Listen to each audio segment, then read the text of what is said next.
ஸ்ரீபெரும்புதூர் நாடாளுமன்ற தொகுதி தமிழ் மாநில காங்கிரஸ் வேட்பாளர் VN வேணுகோபால் மதுரவாயல் சட்டமன்ற தொகுதியில் பிரச்சாரத்தில் ஈடுபட்டார். அவரை ஆதரித்து மத்திய விளையாட்டுத்துறை அமைச்சர் அனுராக் தாக்கூர் சைக்கிள் சின்னத்திற்கு ஆதரவாக வாக்கு சேகரிப்பில் ஈடுபட்டார். திறந்த வேனில் நின்றபடி பிரச்சாரம் செய்த அனுராக் தாக்கூருக்கு வழிநெடுகளும் ஏராளமான பாஜக தொண்டர்கள் உற்சாக வரவேற்பு அளித்தனர். அப்போது பேசிய அனுராக் தாக்கூர் பாஜகவிற்கு தமிழக மக்களின் ஆதரவு பெருகியுள்ளதாகவும் தமிழகத்தில் பெருவாரியான வாக்குகளை பெற்று பாஜக கூட்டணி வரலாறு படைக்கும் என்றும் நம்பிக்கை தெரிவித்தார்.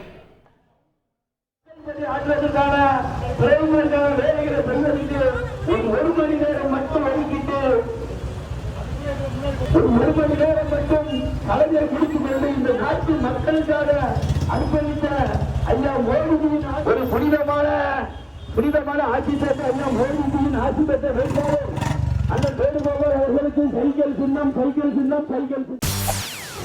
செய்திகளை உடனுக்குடன் தெரிந்து கொள்ள உடனே சப்ஸ்கிரைப் பண்ணுங்க.